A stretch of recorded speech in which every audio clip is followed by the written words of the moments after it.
Morning. Morning. I'm sure you'll be having words with the staff this morning. It's different ways of getting the coffee, you know. Get it at the start, you can You get change it your at routine the now? end. Yeah. Is this Every a time you score 6 superstitious thing? goals, no. Every time you score 6 goals, you change routine. We'll be changing your routine If only. again this weekend. Hopefully, yeah. Roberto, I have to say, Tim Howard did an interview the other day. He says this is now your club.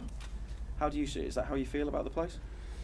Well, I think is in the last 3 seasons, I would say there has been many different players coming in and having important roles in the side. I think is a period that allows you to pass the messages and the way that you want to play in a very clear manner. And I think it's a very good understanding between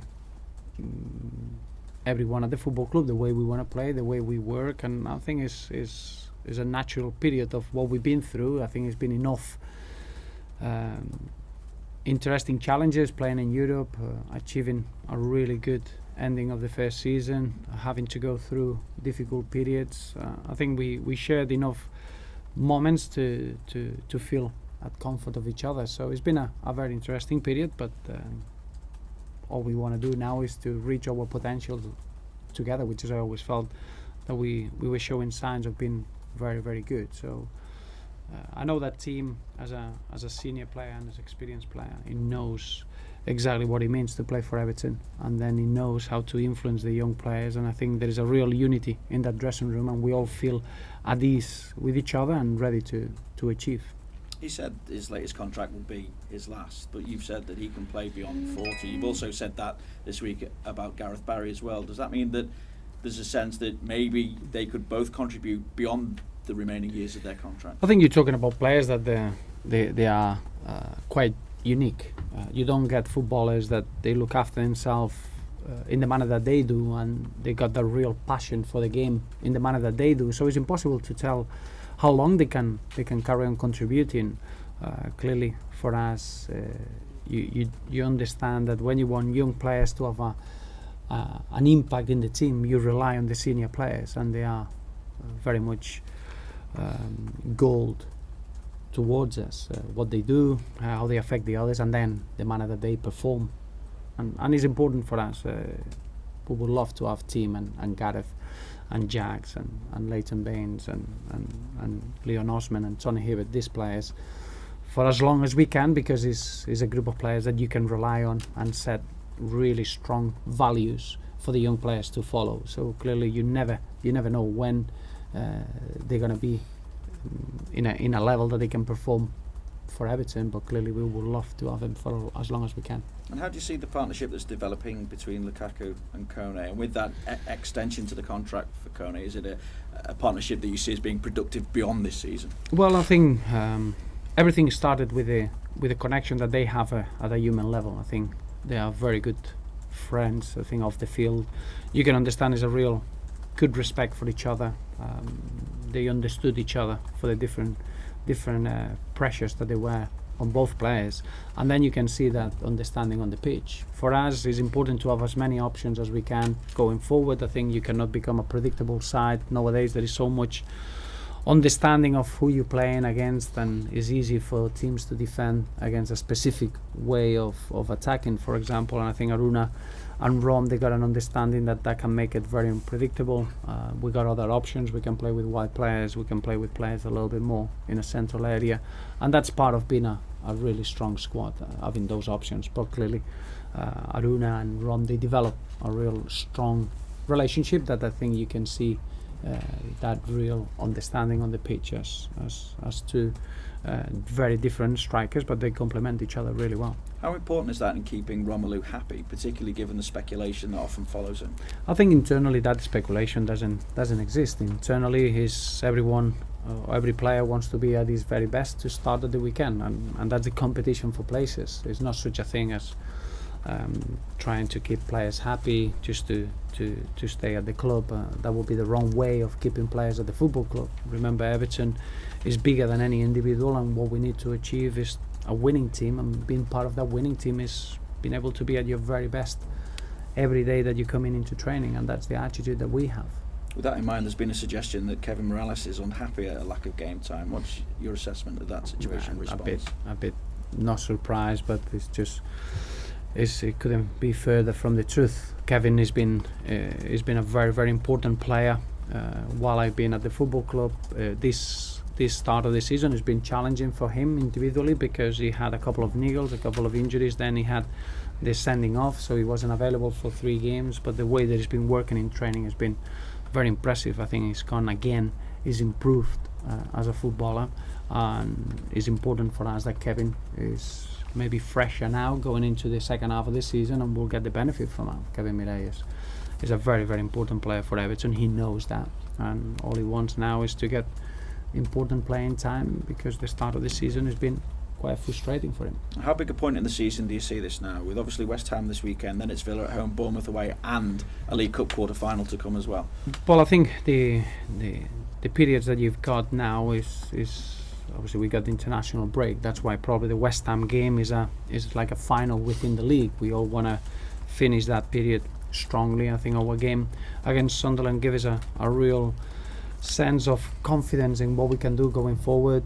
We know that we need to improve in other aspects, but you will always take the confidence that you get from scoring 6 goals from open play, and we see the West Ham game as one of the games of the season for many reasons. I think the best reason is to highlight that probably Leicester and West Ham, they've been the best teams in this opening campaign, and clearly we want to be at our best facing a team that is in form, a team that has surprised many opposing teams, and then you got the international break.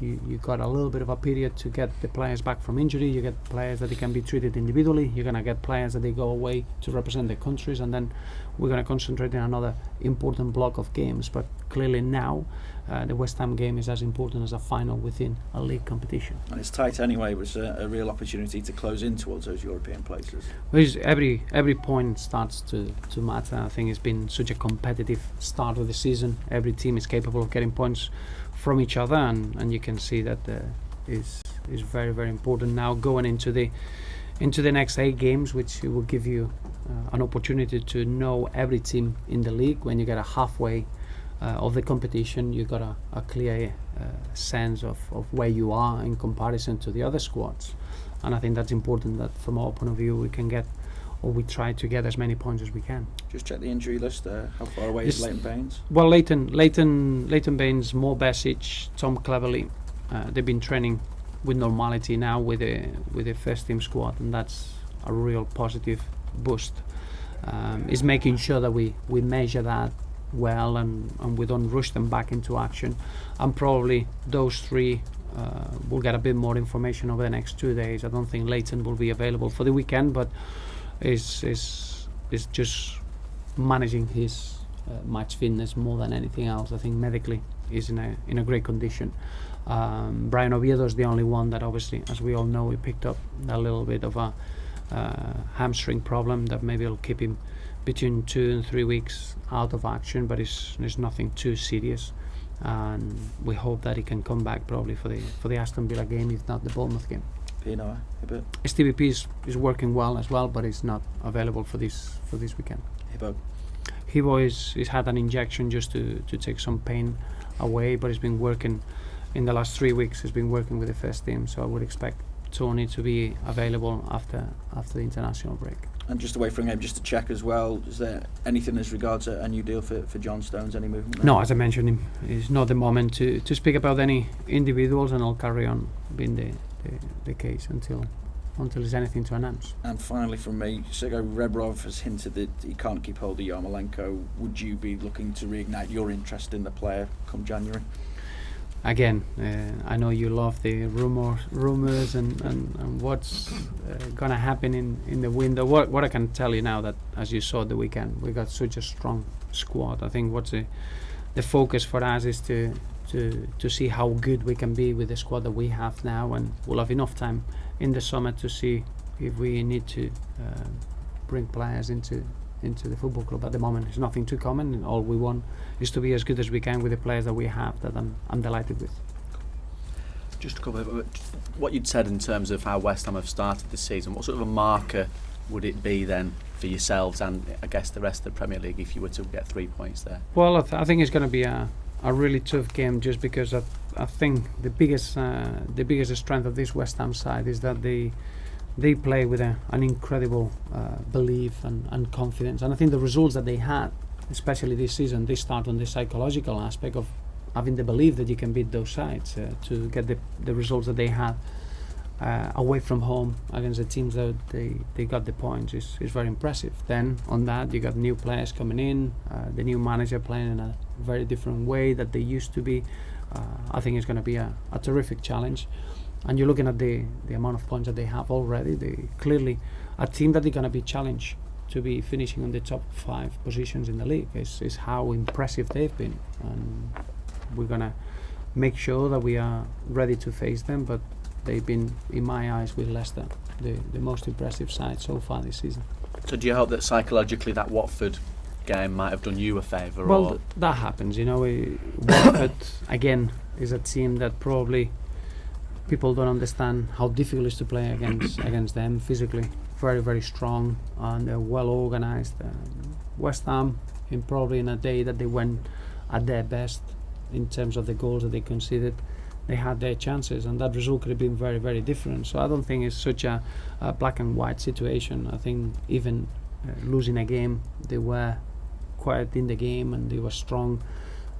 You get those sort of results on the course of the season. I'm looking overall on the 11 games West Ham, they've been very, very impressive, and if anything, they deserve the points that they had. They've been unfortunate in a couple of games that probably they should have got even more better results, but the wins that they had, they were worthy wins, and they were not lucky in any shape or form.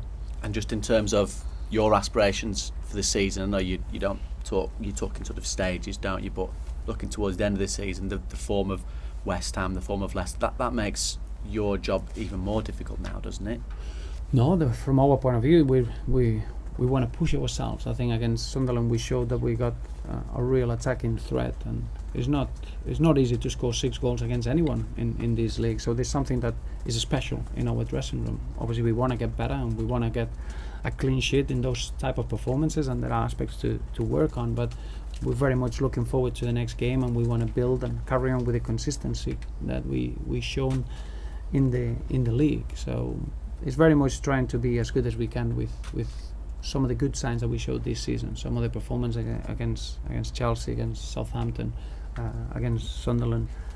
There are many aspects there that we can be very much looking forward to the future and see how good we can be.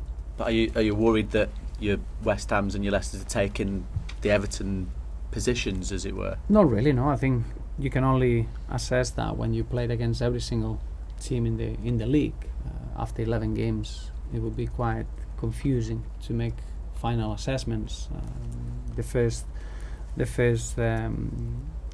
probably landmark that you look into, try to assess the table, is after 19 games when you played against every single team, and then from that point on you want to see internally how you are in terms of the moment of form, and you're looking to get as many points as you can going into the final third of the competitions. That's how it works. At the moment we are very, very pleased with the levels that we've shown.